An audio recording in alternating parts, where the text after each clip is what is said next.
दे। किसी को कोई इशू? ठीक हो गया। अच्छा, कल हमने जो पिछला लेक्चर था उसके अंदर हमने स्टार्ट किया था अभी पंजाबी सब्जेक्ट क्या है, पंजाबी सब्जेक्ट का सिलेबस क्या है, और थोड़ा सा हमने स्टार्ट किया था पंजाबी बोली दा पिछोकड़ या मुड के बारे में। आज का जो हमें टॉपिक है ना वो फिर आगे लसानियात का है और इसके खानदान के मुतालिक है पंजाबी के। तो इस ऊपर वाले जो 3 सवाल हैं इनमें से कोई एक सवाल लाजमी पेपर में आता है। यूजुअली होता ये है कि पंजाबी में चूंकि 5 सवाल होते हैं तो हर सवाल के 15 या 16 नंबर होते हैं। तो आखिरी सवाल में से नोट आते होते हैं, वो नोट 8-8 नंबरों के होते हैं। तो अब ये है कि ये वाले जो सवाल है ना, पंजाबी बोली दा पिछोकड़, लसानियात, पंजाबी अदब की कहानी, इनमें से या तो एक नोट आ जाता है या पूरा 15 नंबर का सवाल आ जाता है। इन एनी केस ना पंजाबी में आपने लेंथ को कम नहीं, बातों को कम नहीं करना, लेंथ को कम कर देना। यानी कि अगर मैं आपको जो बातें कह रहा हूँ आपने वो सारी बातें लिखनी है, लेकिन उन बातों की वजाहत कम कर देना। अगर 15 नंबर का सवाल है तो उसे एक्सपेंड कर देना है बातों को, हेडिंगें सारी देनी है जो मैं बता रहा हूँ। और अगर 8 नंबर का सवाल छोटा नोट आ जाता है तो आपने हेडिंगें सारी देनी है, हेडिंग्स के नीचे जो लिखी हुई वजाहत है उसको छोटे करते जाए, यानी कि उसके पास बातें पूरी जानी चाहिए। तो आज हमारा टॉपिक है वो है पंजाबी लिसानियात।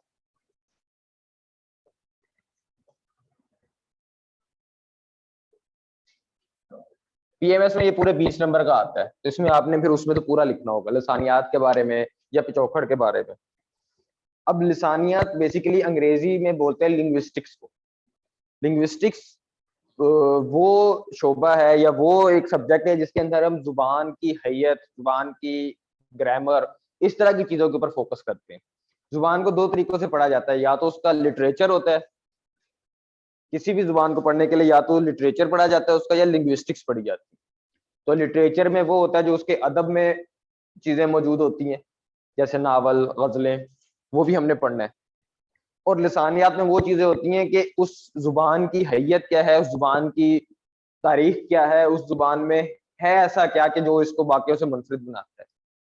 तो हम पहले पढ़ते हैं कि पंजाबी लिसानियत है क्या। लेकिन वही जिस तरह मैंने आपको पिछले लेक्चर में बताया था कि पंजाबी में हमने चूंकि ज्यादा लिखने हैं तो हमने ब्रॉड सेंस से शुरू करना है, बात को काफी पीछे से लेके जाना है। तो पंजाबी लिसानियत शुरू करने से पहले हम ओवरऑल लिसानियत से शुरू करेंगे कि ओवरऑल लिसानियत होता क्या है। तो लिसानियत क्या होता है? जुबान दी हैयत ते बनाओ बनाओ बुनतर दा इलम लसानियात है।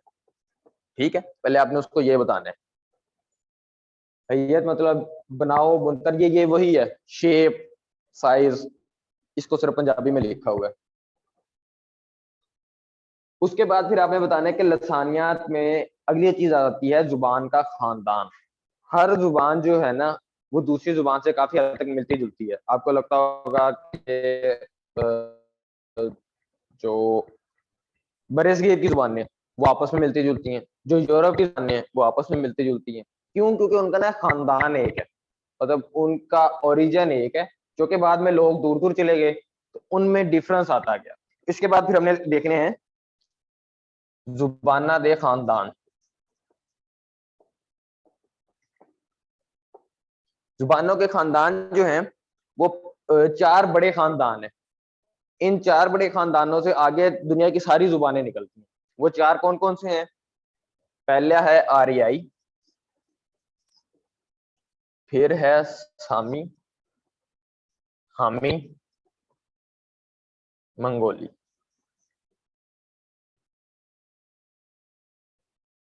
अब आर्या कौन सी जुबान है? आर्या वो लोग थे जो आज से 5000 कबल मसीह पहले वस्त एशिया से, जो आज कजाकिस्तान, तुर्कमानिस्तान, इस तरह के स्थान वाले मुल्क है, यहाँ से उठे थे और वो बरसगीर पाको हिंद में भी आए और वो यूरोप में भी गए, वो दोनों साइड पर गए। इसलिए यूरोप और बरसगीर की जो जुबानें हैं उनका खानदान एक ही और वो है आर्याई खानदान। ये एक वजह भी है जिसकी वजह से जो हमारी दोनों यूरोप और बरसगीर की जुबानों की जो ग्रामर है ना, वो बहुत हद तक मिलती है। उसी तरह फाइल, फेल, मफूल उसमें है, उसी तरह एडजेक्टिव, एडवर्ब उसमें है। क्यों? क्योंकि उनका खानदान सेम है। जुबानों का लिखने का तरीका मुख्तलिफ है, जुबानों की अल्फाज मुख्तलिफ है, लेकिन बहुत हद तक उनमें सिमिलैरिटीज भी मौजूद है। तो आर्याई जुबानों में कौन सी आ गई? हमारी जो संस्कृत है और लातीनी है।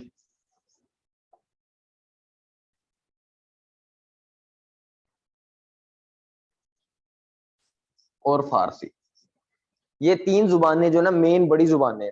संस्कृत से आगे पंजाबी भी निकलती है, सिंधी भी निकलती है, हिंदी भी निकलती है, उर्दू भी निकलती है। इसी तरह लातीनी जो है वो यूरोप की जुबानों की माँ समझ लें आप। लातीनी से ये अंग्रेजी निकलती है, स्पेनिश निकलती है, जर्मन निकलती है, तो ये उधर की जुबानों की माँ। फारसी या पर्शियन जुबान है ये वस्त एशियाई ममालिक की, मतलब ईरान की बेसिकली जुबान है फारसी, लेकिन इसी फारसी से आगे फिर पश्तो भी निकलती है, दरी भी निकलती है, बलोची भी निकलती है। तो ये इन जुबानों का माखज है। ये सारी जुबानें मिलके आर्याई खानदान बनाती है। ये पहला खानदान है। ठीक हो गया। अगला है सामी। सामी जो है वो है इब्रानी, अरबी और द्रावड़ी। द्रावड़ी जुबान है जो पहले यहाँ पर बोलते होते थे, मोहनजोदड़ो और हड़प्पा के लोग, वो द्रावड़ी बोलते होते थे। उनकी अरबी जुबान से मुमासलत है, और वही लोग जो अब्रानी यहूदियों की जुबान है, इन तीनों जुबानों का माखज एक है, वो है ये सामी खानदान जो है। इसीलिए अरबी जो है ना बहुत हद तक अब्रानी की तरह लगती भी, अगर बोला जाए तो उसको, उसका खत मुख्तलिफ है, लेकिन उसको बोलने में वो इसी तरह जिस तरह अरबी हो। इसी तरह द्रावड़ी जुबान भी है। जो आजकल के साउथ इंडिया में रहने वाले लोग हैं, उनकी जुबान इससे आगे निकली है, द्रावड़ी से। द्रावड़ी नहीं है उनकी, द्रावड़ी से आगे जुबानें निकली है। तीसरा जो हामी खानदान है, ये है अफ्रीका की जुबानें जो है, जिस तरह कदीम मिस्री और इथोपी जुबानें। अब तो मिस्र में अरबी बोलते हैं ना, पुराने जमाने में अरबी नहीं बोलते थे, तो उस जुबान को मिस्री जुबान बोलते हैं। वहां से पूरे अफ्रीका की जुबानें निकली। ये इथोपी, इथोपिया से इथोपी। तो ये तो खानदान है जहां से क्या नाम है अफ्रीका की जुबानें निकल रही हैं सारी। अफ्रीका में बहुत सी जुबानें जिनके अंदर भी एक वर्ड है, मतलब वो इसका मतलब है कोई। तो ये सारी जो जुबानों के तरीके ना बोलने के, वो हामी खानदान के हैं। आगे चले जाए तो मंगोली है। अब मंगोली जो है तुर्की, चीनी, जापानी, कोरियाई, ये सारी मंगोली जुबानें हैं। हाँ, जो ये तो कि सारी नस्लें जो है ना मंगोल, मॉडर्न डे जो मंगोलिये है ना, वहां से निकली है। तुर्की के लोग भी पहले वहीं रहते थे, फिर वो वस्त एशिया में आए, फिर वस्त एशिया से वो आज के दौर के तुर्की के अंदर गए। तो इसी वजह से उनकी जुबान का माखज भी मंगोली ही है, इसलिए उनके नाम भी अजीब से हैं। मतलब अगर आप देखें तो वो रजब को हम बोलते हैं रजब तैयब अर्दुगान ने लिखा होगा रसीब तीप तीप उर्दूगान। क्यों? क्योंकि उनकी जुबान का माखज हो रहा है, हमारी जुबान का माखज वो नहीं है, इसलिए हमारी प्रोनाउंसिएशन डिफरेंट है। तो तुर्की, आज की चीनी और जापानी और कोरियाई, इन सारी जुबानों का माखज मंगोली जुबानें हैं। मंगोलिया में ये लोग रहते थे पहले, फिर वो आगे आगे मूव करना शुरू हुए। वही लोग पहले वस्त एशिया में आए, फिर वो वस्त एशिया से क्या नाम है आज के तुर्की में भी चले गए। तो ये अब समझ आ गई कि ये खानदान है। अच्छा, आगे हम आ जाएंगे पंजाबी का खानदान, पंजाबी का कुंबा। अच्छा, अब मैंने आपको क्या बताया था, पंजाबी कौन कौन सी जुबानों से निकली और दूसरी कौन सी है? प्राकृत, वो सामी है। द्राविड़ी जुबान को प्राकृत भी बोलते हैं।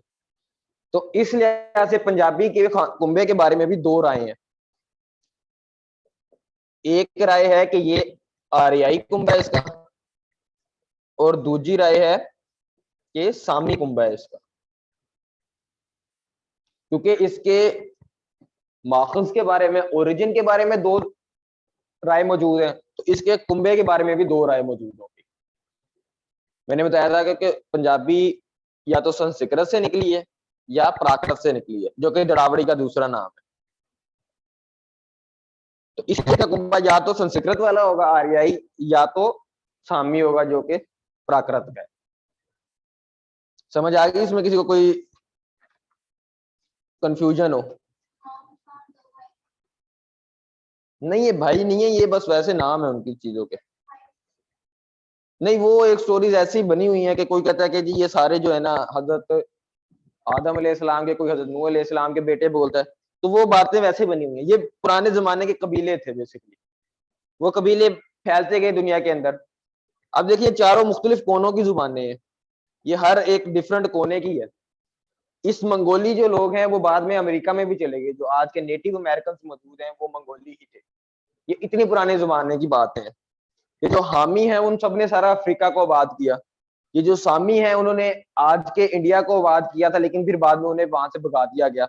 वो आज के साउथ इंडिया के अंदर मौजूद है। आर्याई सबसे ज्यादा ताकतवर थे, तो वो पूरी दुनिया में फैल गए। वो यूरोप में भी फैले, वो वेस्ट एशिया में भी फैले, और वो पाकिस्तान और हिंदुस्तान में भी फैले। तो इस वजह से उनकी जुबानें ज्यादा चलती हैं। लेकिन अरबी और अबरानी जो कि खुद ताकतवर कौमें थी, तो वो उधर नहीं गए। तो ये कुंभे हैं, ये जो स्टोरी है ना कि ये किसी के भाई हैं या किसी के बेटे हैं, वो कंफर्म नहीं है स्टोरी। वो ऐसी बस बनी बनाई बातें हैं। ठीक है, मैं इसको रेज कर रहा हूँ फिर।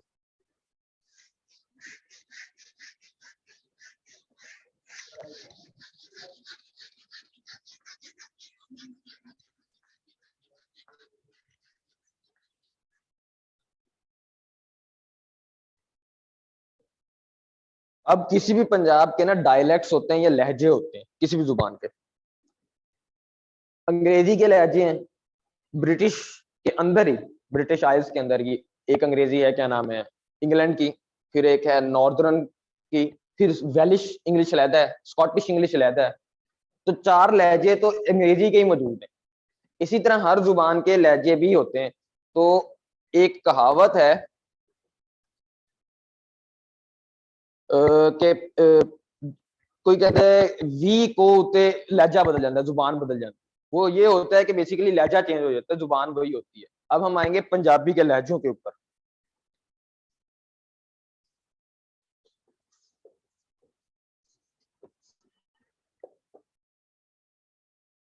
इसी तरह पंजाबी के भी डायलेक्ट्स हैं।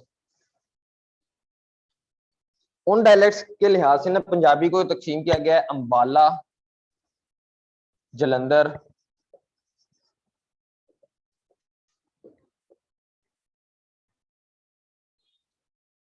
लाहौर, मुल्तान और रावलपिंडी।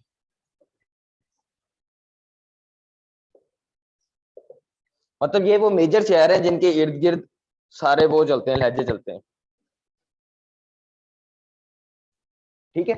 अंबालवी, अब अंबाला के पास जो लोग रहते हैं, जिसमें शिमला, रहतक, इन इलाकों के जो लोग हैं वो अंबालवी पंजाबी बोलते हैं, उनकी जुबान डिफरेंट है। इसी तरह जलंधर और फिरोजपुर के लोग, ये भारत के इलाके हैं। रहतक, ये भारत के इलाके हैं सारे। अंबालवी जुबान ना ज्यादातर वो जुबान होती है जिस तरह रांगड़ नहीं बोलते, ये बेसिकली उस जुबान की बोल बात है। उधर के हरियाणा की जुबान है ये, तो ये उधर के लोगों की जुबान।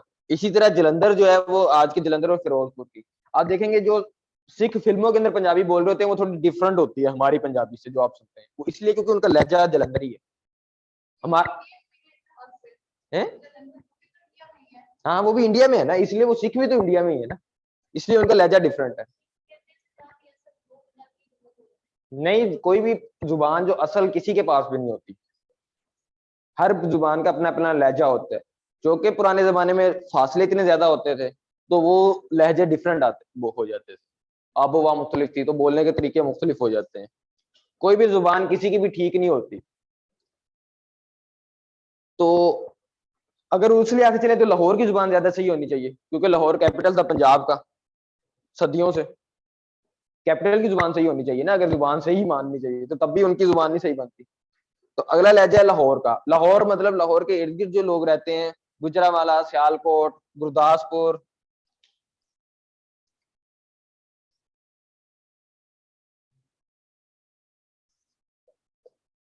गुजरावाला, शेखुपुरा, गुरदासपुर, तो ये लाहौर वाली बोली बोलते हैं। ठीक है। मुल्तान, ये जनूबी पंजाब में पंजाबी बोली जाती है, उसको कहते हैं, ये सराइकी नहीं है। ठीक है, सराइकी नहीं लिखना है यहाँ पे।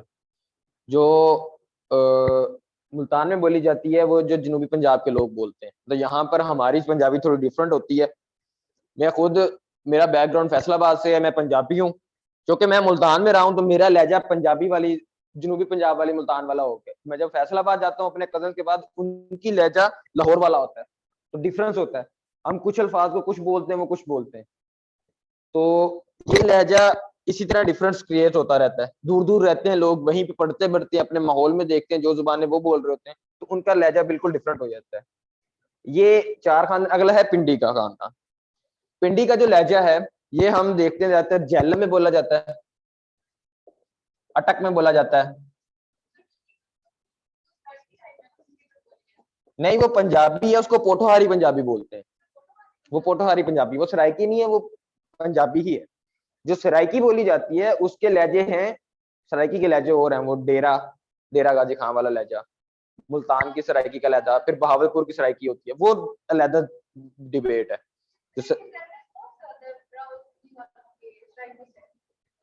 डिपेंड करता है ना, क्योंकि वो अगर हालात उस तरह के हो गए, क्योंकि वो भी रहे हैं एक रेगिस्तानी इलाके के अंदर, जो मियाँ वाली वाला इलाका है, पहाड़ी है, खुश्क इलाका है, और मुल्तान भी इसी तरह का खुश्क इलाका है, तो इसलिए थोड़ी सी मिलजुल जाती है आपकी जुबानें। लेकिन वो बेसिकली सराइकी नहीं है, वो पंजाबी कहलाते हैं खुद को। उनकी मिलती जुलती होगी सराइकी के साथ, लेकिन उनकी ज्यादा एफिनिटी जो है वो पंजाब के साथ। तो ये झेलम, अटक, अपर पंजाब का जो एरिया है, ये सारे ये लोग बोलते हैं। ठीक है, समझ आ गई इसमें? लहजे में किसी को कोई बात समझ ना आई हो?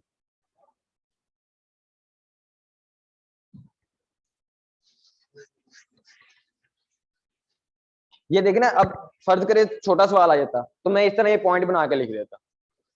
अगर सवाल बड़ा है तो मैं इसकी हेडिंग बना दूंगा पूरी पूरी प्रॉपर, ताकि उसको पता चल जाए। बात आपने जरूर लिखनी है, उसको छोटा बड़ा करते रहना है, तो आगे एक्सप्लेन कर दें। क्योंकि आप हैं सारे कंपेटिटिव एग्जाम्स के अंदर, उसके जेन में कहीं पे भी बात आ गई ना कि यार ये वाली बात तो रह गई, किसी और बच्चे ने लिखी हुई, उसने उसको 2 नंबर एक्स्ट्रा दे देने हैं, आपको 2 नंबर कम दे देने हैं उस बात की वजह से। तो आपका कुछ मेरिट कम हो गया। चलते चलते चलते चलते हर सवाल से दो नंबर कम करते जाओ, 5 दूनी 10 नंबर आप ऐसे ही कम हो गए बगैर किसी वजह के। सफे भरने हैं, लेकिन क्वालिटी भी होनी चाहिए। सिर्फ इतना नहीं, पहले होता था कि सफे भर लेते थे।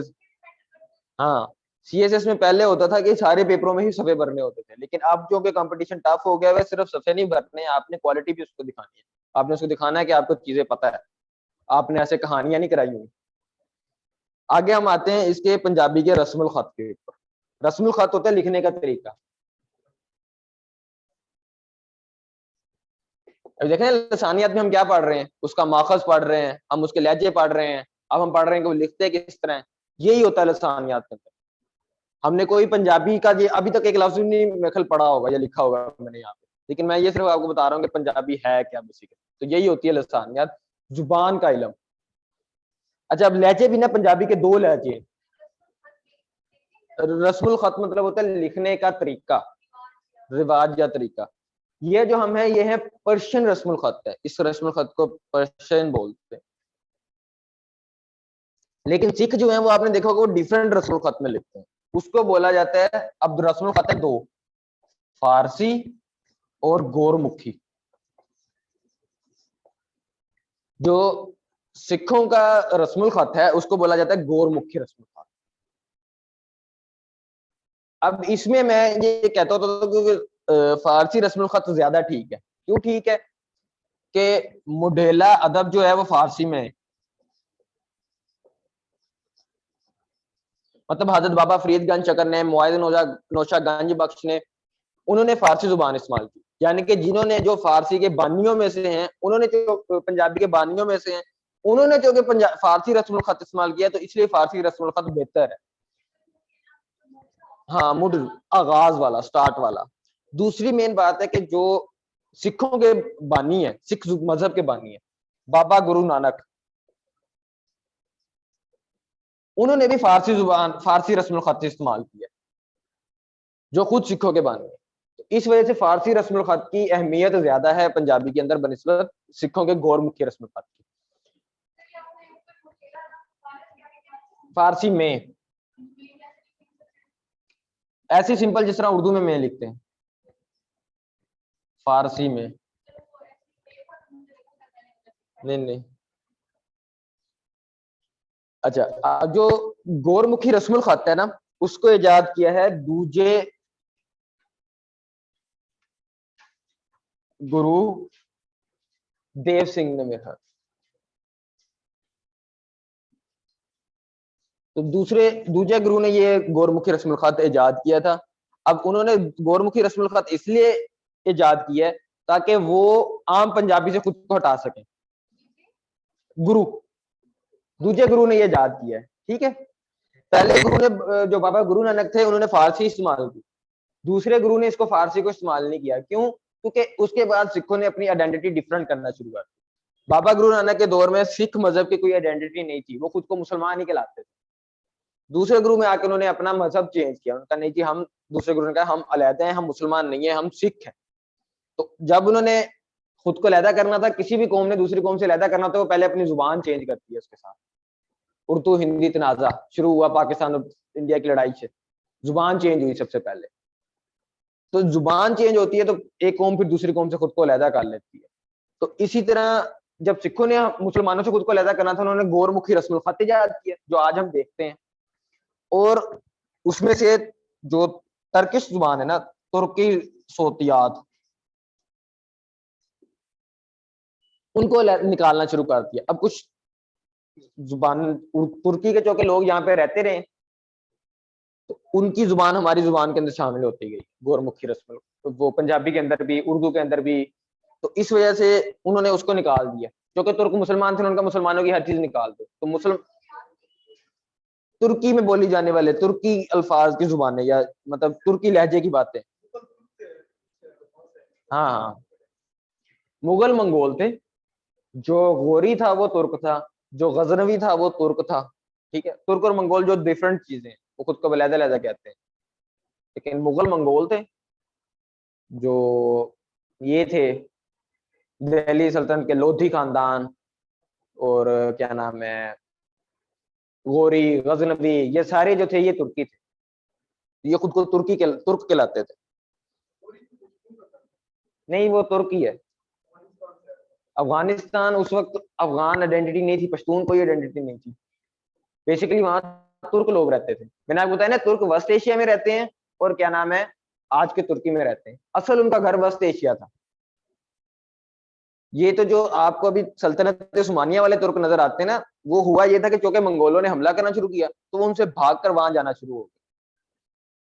मंगोल और तुर्कों की आपस में लड़ाई रही है शुरू से। तो वो तुर्क फिर भाग के आज के मॉडर्न डे तुर्की के अंदर आना शुरू हो गए, वहां उन्होंने एक तुर्की। हाँ जी, क्योंकि मंगोलों लड़ेंगे तो सही ना, लेकिन चूंकि मंगोल ताकतवर थे, वो उन्होंने उन्हें भगा दिया वहां से। सिंपल ही बात है। वो जो जिस टाइप की स्टोरी बता रहे हैं, उस दौर में तुर्क वाले जीत गए थे। मैं जो आपको स्टोरी बता रहा हूँ, ये सन 1200 की बात है। तब मंगोलों का दबदबा था पूरी दुनिया के अंदर, तो उन्होंने हर जगह से सबको ही भगा दिया था। उसमें कोई तुर्की कोई अनोखी चीज नहीं थी, यूनिक बात नहीं थी। तो उन्होंने भगा के, जब उन्हें वहां से भगाया, तो वो आगे चले गए। गजनवी, पहले सारे तुर्क वेस्ट एशिया में ही रहते थे। अभी भी वेस्ट एशिया के अंदर एक मुल्क का नाम है तुर्कमानिस्तान। क्यों उसका नाम तुर्कमानिस्तान? क्योंकि वो वहां पे तुर्क ही रहते हैं अभी। तो ये एक बड़ी बात है, हम इसको बाद में, हम कभी किसी दिन बात करेंगे। सोतियात मतलब आवाजें, तुर्की आवाजें, तुर्की जिस, हाँ आवाज से, तुर्की आवाजें लिख लें आप, तुर्की बोलियां लिख लें, तुर्की लफ्ज लिख लें।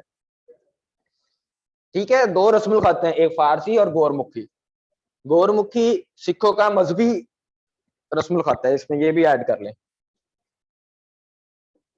सिखों का मजहबी रस्मुल खत। मतलब वो समझते हैं, सवाब समझते हैं उसको इस्तेमाल करना गोरमुखी को, क्योंकि उनको गुरु का हुक्म है, दूसरे गुरु का। दूसरे गुरु का नाम मेरे ख्याल देव सिंह था या अजय सिंह था, इस तरह करके। मुझे ये कंफर्म नहीं है, मैं आपको बाद में कंफर्म करता हूँ, या तो देव सिंह था या अजय सिंह। तो ये आपने इस तरह बता देना है, फारसी का भी बता देना, उसको गोरमुखी का भी बता देना। ये हो गया रस्मुल खत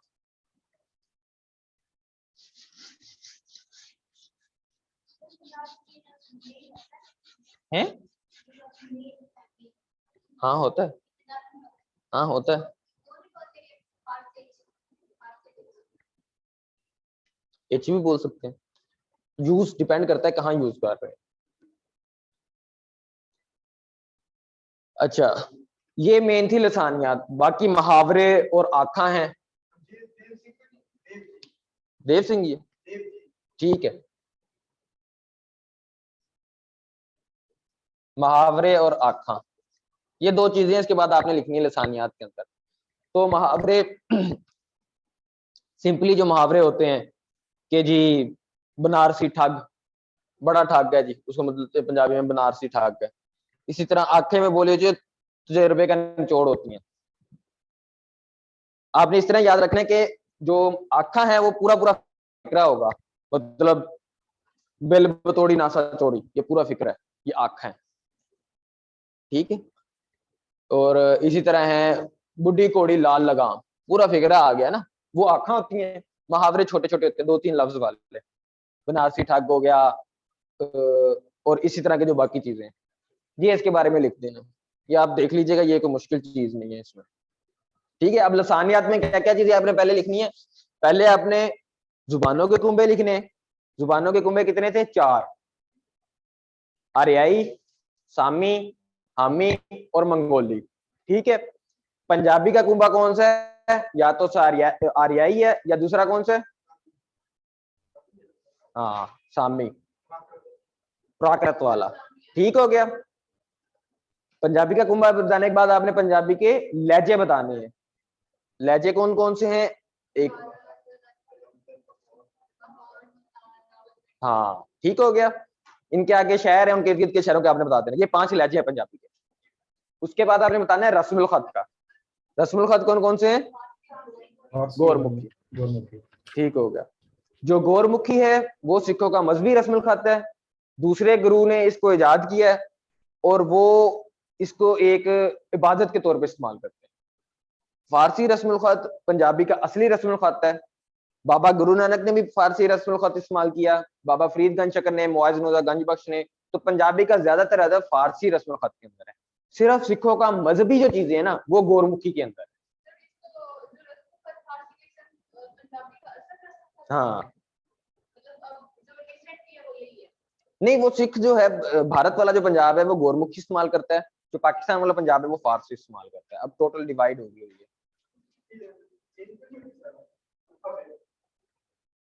रस्मुल खत अल्फाबेट सी होती है ना? नहीं नहीं, उनकी तकरीबन हिंदी जैसी होती है, हिंदी की तरह होती है। अच्छा, अगली बात फिर मैंने आपको की थी मुहावरे और आखा। आखा जो होती है वो पूरा एक फिक्रा होता है, वो पूरा एक बात होती है, वो किसी तजर्बे का निचोड़ होती है। मुहावरे जो होते हैं वो 2-3 बातों के अंदर आपने,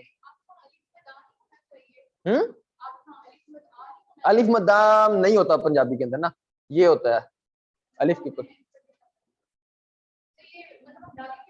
जबर ना डालें, इसलिए अलिफ ही डाल लें, अपने इराब नहीं डालने। आखा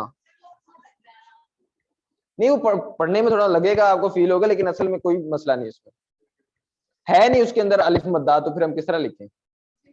हाँ, एक चीज है ही नहीं उस जुबान के अंदर। ठीक है, अब आपको पंजाबी लसानिया समझ आ गई है कि पंजाबी जुबान दा बुनतर की है। अब हम आएंगे पंजाबी अदब के ऊपर, अब हम आएंगे लिटरेचर के ऊपर। ठीक हो गया, अब लिटरेचर की हिस्ट्री बढ़, पहले मैंने आपको पंजाबी जुबान की हिस्ट्री बोली बताई, फिर मैंने आपको पंजाबी जुबान दा बुनतर बताया कि वो पंजाबी जुबान है कैसी, उसकी हैयत क्या है। अब मैं आपको बताऊंगा कि पंजाबी अदब कैसे बना। उसकी तारीख क्या है या वो किस तरह बनती है। अब पंजाबी अदब जो है ना, इसको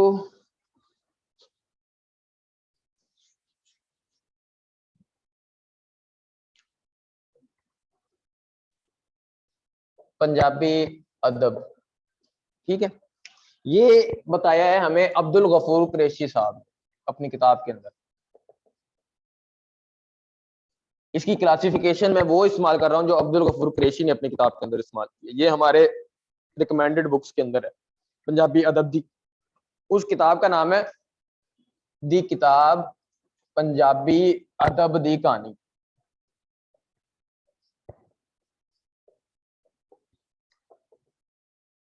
इस किताब से मैं आपको बता रहा हूँ कि पंजाबी अदब किस तरह है और क्या है, ठीक है। अब इसके मुताबिक जो है पंजाबी अदब 5 जमाने शामिल है। पहला दौर, दूजा दौर,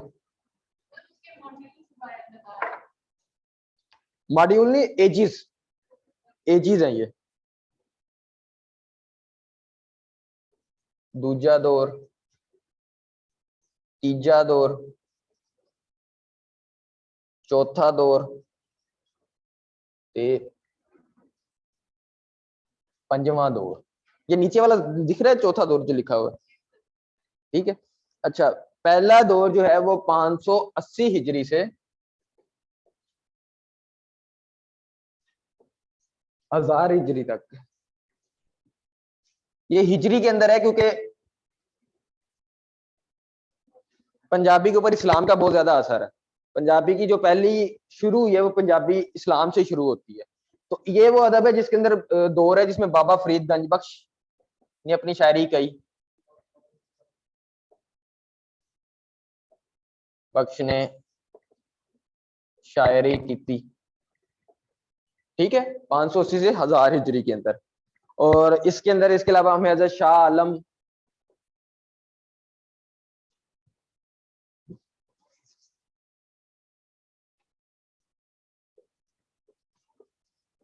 हजरत शाह आलम, हजरत शाहरुख ने आलम,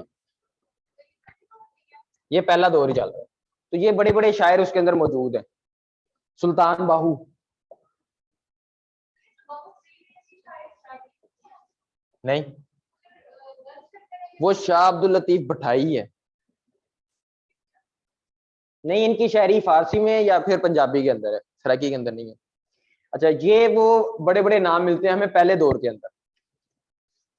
इनकी शायरी के बारे में आपको एक्सप्लेन करूंगा मैं बाद में, जब हम बाबा फरीद पढ़ेंगे और सुल्तान बाहू पढ़ेंगे। अभी के लिए सिर्फ इतना याद रखें कि 580 हिजरी से 1000 हिजरी तक पहला दौर है। उस दौर के अंदर सुल्तान बाहू है और बाबा फरीद गंज है, गंज बख्श है। ये मुढेला दौर भी है, मतलब इब्तदाई दौर है।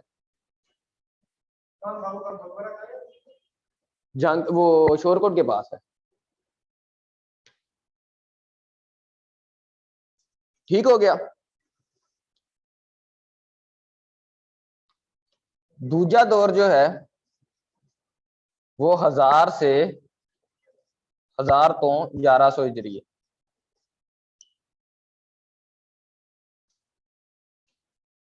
ग्यारह सौ पचास, ठीक है। ये अब आप इसको मैं आपको बाद में रट्टा लगाने की भी टेक्निक बताऊंगा, अभी आप लिखते जाए, ठीक है। 1150 हिजरी तक। अब इसके अंदर सूफी अदब कम हो गया, सूफी अदब घट गया, घट, इस तरह लिखना, घट गया, कम हो गया, ठीक है। और हमें नसरी अदब मिलता है। नसरी अदब के अंदर हम लिखते हैं पक्की रोटी, इसके अंदर नसरी अदब वध्या है,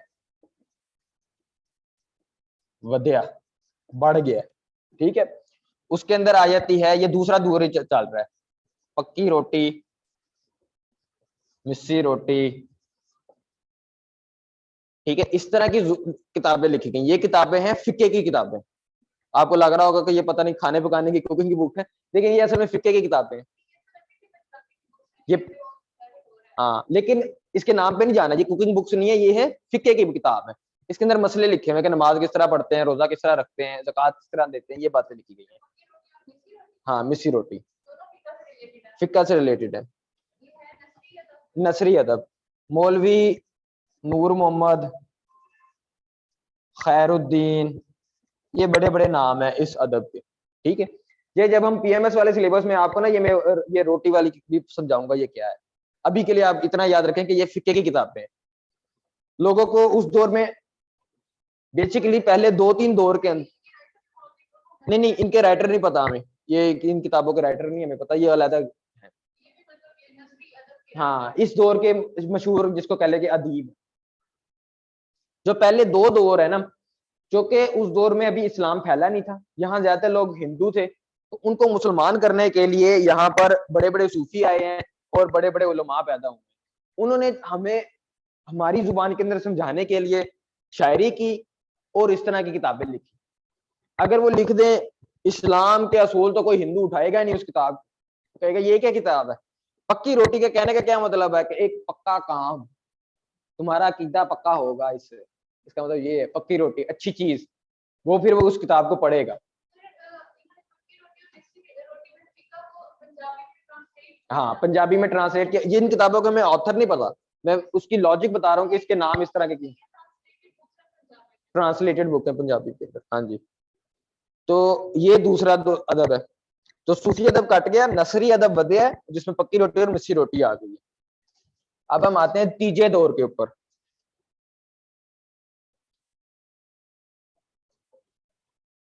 ठीक है, तीसरा दौर है 1150 से 1200 हिजरी।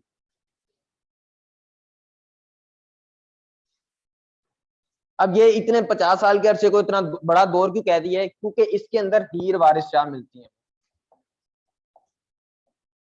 बाबा बुल्ले शाह मिलते हैं। हाँ वो इसलिए क्योंकि कुछ एक अदब का ना सिंपली बात ये होती है कि अदब का मतलब किसी को कहानी बताना नहीं होता, अदब का मकसद होता है हाल बयान कर। जो हीर है ना वारिस शाह की, वो पूरा हाल बयान कर देती है। वो आपको बेशक रोमानवी दास्तान लगती है, उस दास्तान के अंदर हमें पंजाब के लोगों का पता चलता है वो रहते किस तरह थे। उस दास्तान के अंदर हमें ये भी पता चलता है कि उस वक्त कौन सी जातें थी, वो आपस में इंटरेक्ट किस तरह करते थे, किन वैल्यूज को वो अच्छा समझते थे, किन वैल्यूज को बुरा समझते थे, चल क्या रहा था। तो जो भी अदब के अंदर ये सारी मौजूद होती है। एक तो इसकी लेंथ बहुत ज्यादा है, बहुत बड़ी किताब है।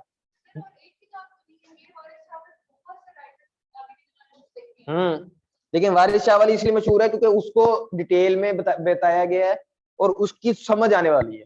उससे पहली जो है ना वो एक तो डिटेल में नहीं है, दूसरा ये कि उनके अंदर वो बात नहीं है, वो क्वालिटी नहीं है जो वारिस शाह की हीर के अंदर है। तो इसलिए ये सिर्फ 50 साल के अरसे को ना एक अलग दौर कहा गया है, क्योंकि बाबा बुल्ले शाह और वारिस शाह का बहुत बड़ा मकाम है पंजाबी के अंदर। ये ज्यादातर अब कह लें कि मुसलमानों के दौर था, जिस दौर में मुसलमानों की हुकूमत रही। इस दौर के बाद मुसलमानों की हुकूमत खत्म होगी, तकरीबन 1857 तक हम पहुंच गए। तो इस दौर में आप देखेंगे इस्लाम का प्रचार हुआ है पहले दो दौरों के अंदर, और तीसरे दौर के अंदर हमने फिक्री अदब देखा है। इसको बोलते हैं फिक्री और माशरती अदब, उर्दू के अंदर माशरती अदब। हाँ तीजे दौर वाला माशरती अदब इसलिए बोलते हैं क्योंकि इस अदब में आपको दिख रही होती है कि स्टोरी जैसे हीर रांझे की स्टोरी है, लेकिन बेसिकली वो एक सोशल कमेंट्री होती है उसके अंदर। फिर मैं जब आपको कैदू के किरदार के बताऊंगा, मालकी के किरदार के बताऊंगा, तो आपको समझ आएगी कि मैं क्या कहना चाह रहा हूँ। तो कहानी वो झूठी होती है, लेकिन उस झूठी कहानी के अंदर सच्ची बातें लिखी हुई होती है। यही वजह है कि हमें जो भी कहानी बहुत अच्छी, हैरी पॉटर हमें उससे ज्यादा लॉर्ड ऑफ द रिंग्स क्यों अच्छी लगती है, वो दिखने में तो देवमलाई कहानी है, लेकिन उनमें मौजूद रिश्ते ताल्लुकात, वो लड़ाइयाँ, वो चीजें हम आम जिंदगी के अंदर देखते हैं, वो इसलिए हमें अच्छी लगती है तो वो झूठी। यही बात है वीर वारिस शाह के अंदर। इसको अदब में बोलते हैं एम्पथी पैदा करना, एम्पथी पैदा करना कि जिस भी अदब के अंदर ये होगी ना एम्पथी, वो अदब खुद ब खुद ही लाजवाल होता जाएगा, क्यों? क्योंकि उससे लोग रिलेट कर सकते हैं, आप उसकी स्टोरी से रिलेट हो सकते हैं। इस वजह से इसकी ही वारिस शाह की बहुत बड़ी कंट्रीब्यूशन है पंजाबी के अंदर। माशरती और फिक्री दोनों अदब है। ठीक है, ये 3 दौर हो गए।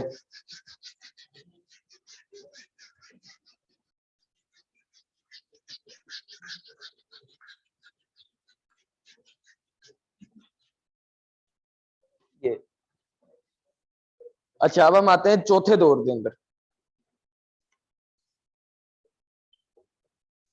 चौथा दौर जो है वो 1857 से 1947 तक, मतलब पाकिस्तान बनने तक।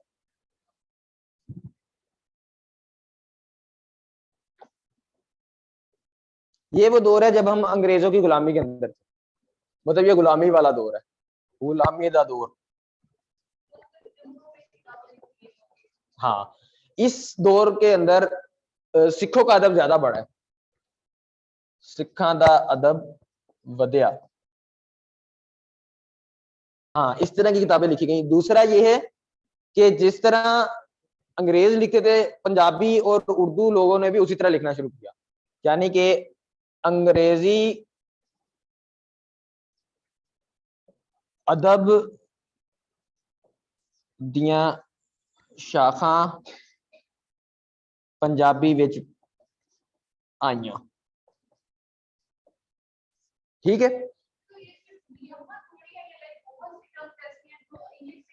हाँ, तो अभी मैं बताता हूँ ना, जैसे नावल, अफसाना, मजमून, अंशाइया, ड्रामा, ये सारी चीजें अंग्रेजों से हमने सीखी हैं। जो यहाँ का मोडेला अदब है वो है क्या नाम, एपिक्स का, दास्तानों का, हीर रांझा की दास्तान। ये चीजें नावल, अफसाना, मजमून, शाइया और ड्रामा, ये हमने अंग्रेजों से सीखी है। ये पहले हमारे यहाँ मौजूद नहीं होती थी, हमारे यहाँ काफी मौजूद होती थी। हमारे यहाँ सी हरफी होती थी, हमारे यहाँ बोलियां होती थी। लेकिन जब वो आए, उन्होंने आके ये चीजें हमें बताई। नावल भी होता है, अफसाना भी होता है, मजमून भी होता है, शाइया भी होता है। ठीक है। अब चूंकि उस वक्त हम गुलामी में थे, तो इसमें हमने समाजी अदब देखा है, इसमें भी हमने अब उसमें हमने समाजी अदब इसलिए देखा कि उस वक्त हम डिक्लाइन में थे। जो हीर वारिस शाह और बाबा बुल्ले शाह का दौर है ना, उस दौर में पंजाब मतलब मुसलमान डिक्लाइन में जा रहे हैं। डिक्लाइन हुआ नहीं है, लेकिन सबको पता कि अब ये डिक्लाइन हो जाएगा इनका, आज नहीं तो कल। इसलिए उनमें भी समाजी अदब था। अब ये डिक्लाइन हो गया, ये उस दौर की है, तो इसमें भी समाजी अदब आ रहा है। तो कि जब लोग गुलामी में आते हैं या फिर जवाल में आते हैं, तो फिर सोचते हैं कि हमारे साथ गलत किया है ऐसा कि जो हम इस चीज में आ रहे हैं। अगर अरूज चल रहा हो, अगर आप पीक पर हो, तो फिर तो कोई भी नहीं सोचता ना कि हमें क्या गलत है, हर कोई इंजॉय कर रहा होता है। तो इस वजह से इसमें समाजी अदब आया। इसमें नवाब गामू खां,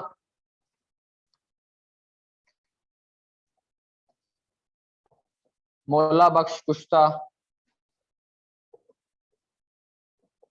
ये मशहूर मशहूर हैं।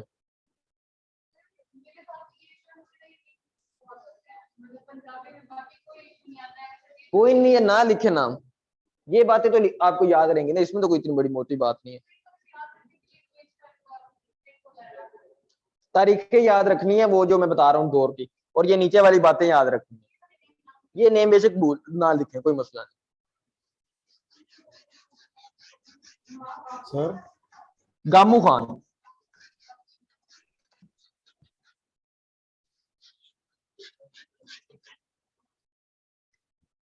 ठीक है। आखिरी दौर जो है ना वो है पाकिस्तानी दौर, या पंजवा दौर जो है उसका नाम है पाकिस्तानी दौर। ये वो दौर है जो अब चल रहा है 1947 तो होन तक। अब इस दौर के अंदर चूंकि अब हमने आजादी हासिल कर ली है, सियासी शऊर आ गया है, तो इसके अंदर हमने अगली बातें देखना शुरू किया है। तरक्की पसंदियत आती है पंजाबी के अंदर, तरक्की पसंदियत दा रवाज वधिया। हाँ, इस तरह की चीजें आई। तरक्की पसंद, प्रोग्रेसिव बोलते हैं, जो फैज अहमद फैज और हबीब जालिब जिस तरह के शायर थे ना, उस तरह के पंजाबी में भी शायर आना शुरू हो गए।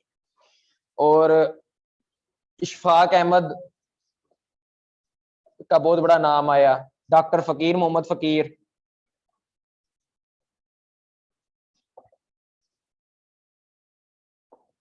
नवाज, फरखंदा लोधी, ये हमने भी पढ़ने भी हैं जदीद नसर के अंदर। तो इन लोगों ने पाकिस्तान के टाइम पे ये काम करना शुरू किया। फकीर मोहम्मद फकीर है। और इसी दौर के अंदर हमने पंजाब दी वंड ते होने वाले जुल्म दे बारे लिखा गया। ठीक है, इसको बोलते हैं हकीकत पसंदी, हकीकत पसंद अदब दा रवाज वधिया। मतलब इस अदब में हम ठेठ सीधी बातें करते हैं। मतलब ये जो आपको डॉक्टर फकीर मोहम्मद फकीर ने तो बहुत ज्यादा लिखा है उस जुल्म के बारे में जो हुआ, जो ट्रेनें कट कट के आई, जो मालों को लुटा गया लोगों के, तो वो सारा कुछ जो है उसके बारे में लिखा है।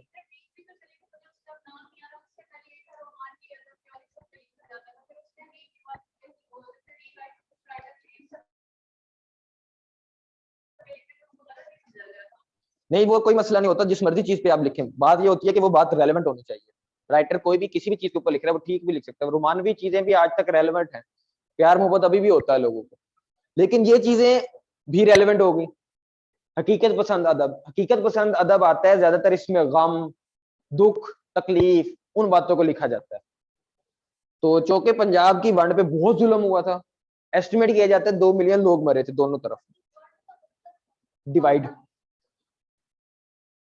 ठीक है, वंडना, वंडना से वंड, बांटना कहते हैं। तो इस वजह से वो जो है बहुत ज्यादा इसके बारे में आ जाती है इसके अंदर। और चूंकि दूसरी चीज है तरक्की पसंदीयत इसलिए आ रही है, तरक्की पसंदीयत भी आती है और रुमानियत भी आती है। रुमानियत भी, ये तीनों चीजें, तरक्की पसंदीयत, रुमानियत और हकीकत पसंदी। रुमानियत वो नहीं होता सिर्फ प्यार मोहब्बत, रुमानियत होता है पुरानी किसी चीज को अच्छा समझना। तो इशफाक अहमद की जो सारी शायरी और सारी बातें ना वो रुमानवी है, उसमें प्यार मोहब्बत नहीं होती, उसमें ये होता है कि वो पुरानी बातों को कह रहे थे वो कितनी अच्छी थी, हमें बुजुर्गों का ऐसा अदब करना चाहिए, हमें इकट्ठा रहना चाहिए, इस तरह की जो बातें होती है ना ये रुमानवी बातें थी। अपनी पुरानी रहतल से लगाओ, ये रुमानियत होती है बेसिकली। तो सर इस दौर में फकीर मोहम्मद फकीर क्या क्या लिखा सर? फकीर मोहम्मद फकीर के ये अगले दो नाम रुमानियत, बताइए। नहीं नहीं सर, इसके नीचे रुमानियत दो नाम, अगले दो नाम बता दीजिए, नीचे लिखे हैं। नवाज और Farkhanda Lodhi. Thank you sir. Farkhanda Lodhi, ठीक है। तो रुमानियत बेसिकली होता है पुरानी किसी चीज के बारे में सोचना कि हम वैसे हो जाते हैं, वो पहले वाली बातें आ जाए वापस। तो ये तीनों चीजें हैं, क्योंकि एक तो लोगों ने घर अपने छोड़ दिए तो इसलिए उनमें रुमानियत आना शुरू, इसमें इशफाक अहमद ने बहुत ज्यादा लिखा। फिर जुल्म बहुत हुआ तो फिर हकीकत पसंद अदब भी आया। फिर तरक्की पसंद अदब आया उर्दू से, क्योंकि लोग उनको पढ़ते थे, जालिब को और फैज को। तो जो पंजाबी के भी हैं उसमें नवाज ने तरक्की पसंदियत पे काम किया, तो उसका हम जब नॉवल पढ़ेंगे, वो अफसाने पढ़ेंगे तो आपको समझ आएगी कि क्या कहना चाह रहा हूँ। ठीक हो गया।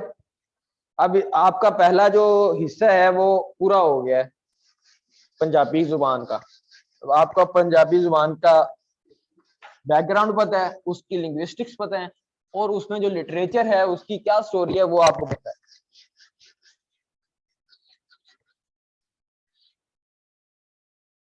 यही सवाल आपने करके आने असाइनमेंट के अंदर ना, पंजाबी अदब दी कहानी। सवाल होगा इस तरह, पंजाबी अदब दी कहानी बारे तुसी की जानते हो। ये 15 नंबर का सवाल है, ठीक है। तो उस लिहाज से अटेम्प्ट करके मैं आपको फिर बता दूंगा कि पेपर अटेम्प्ट किस तरह होता है, इस तरह मुझे बता। डिफरेंट होती है, मैं छोटा छोटा लिखता हूँ तो मैं 5 सफ़ों पे लिख ले लेता हूँ। अब हाँ, अगर कोई खुला लिखता है तो उसको 8 सफ़ों पे लिखना चाहिए। आप लिख के लाएंगे तो मैं फिर आपको बताऊंगा कि आपने छोटा लिखा है, थोड़ा लिखा है, ज्यादा लिखा है, गलत लिखा है। नहीं, पंजाबी अदब की कहानी ये मैंने आपको इसलिए दिया क्योंकि इस साल ये इंपॉर्टेंट है, ये आ सकता है। पिछले साल पिछोकड़ की आ गया हुआ सवाल, तो इस साल फिर उम्मीद है कि इसमें से ये सवाल आए, इसलिए आप अटेम्प्ट करके लाएंगे तो मैं देख लूंगा कि वो क्या उसमें आपका आता है। ठीक, 3 किताबें मैंने बताई थी, एक अगवाई थी, अदबी पेंडे थे और डूंगिया शामा था। अगवाई बुक दिखा दो मुझे, वो बुक लाओगे तो फिर मुझे पता चलेगा ना, मुझे जुबानी तो याद नहीं कंटेंट्स उसके टेबल पर। ठीक है, किसी का कोई क्वेश्चन हो तो वो पूछ सकता है, ऑनलाइन भी और ऑफलाइन भी। बाकी ये क्वेश्चन आपने अटेम्प्ट कर लेना है, तो फिर मैं देख के बता दूंगा आपको क्या। सर बुक नहीं, से एक दफा फिर बता दें, हाँ जी, बुक से एक दफा फिर बता दें। आपकी आवाज नहीं मुझे आ रही। मैंने कहा सर बुक से एक दफा फिर बता दें, कौन कौन सी बुक लेनी है। बुक है, बुक कोई भी आप ले सकते हैं, कोई एक लेनी है, अगवाई ले लें बेशक, अदबी पेंडे ले लें, या फिर डूंगिया शामा ले लें, इन तीनों में से कोई भी एक किताब ले लें। ठीक हो गया सर। ठीक हो गया, कोई भी एक किताब ले लें एक्सक्यूज मी सर, आप। सर पीएमएस के लिए कौन सी ठीक रहेगी? पीएमएस के लिए इसी किताब का ना, पीएमएस का वर्जन अलग होता है, उसको सीएसएस की आपने कोई भी किताब जो सीएसएस की ले रहे हैं ना, उसी की पीएमएस वाली बुक भी ले लेनी है, इस तरह आपको आसानी होगी वो तैयारी करने में। ये आपने करना है कि अगर आप अगवाई ले रहे हैं ना सीएसएस वाली, तो उसे कहना है कि पीएमएस वाली भी हमें दे दो। अगर आप डूंगिया शामा ले रहे हैं सीएसएस वाली, तो फिर डूंगिया शामा पीएमएस वाली भी ले लेनी है। हाँ, सीएसएस और पीएमएस की दो, आपने बेसिकली 2 किताबें लेनी है। इन तीनों राइटर्स की कोई भी आप किताब ले सकते हैं, लेकिन दोनों सीएसएस और पीएमएस की इकट्ठी लेनी है, ताकि आपको पढ़ने में आसानी हो। ठीक हो गया? और कोई क्वेश्चन किसी का? चले ठीक है, बाकी ये असाइनमेंट करके आइएगा तो वो फिर चेक करेंगे, तो फिर आपको फीडबैक मिल जाएगा।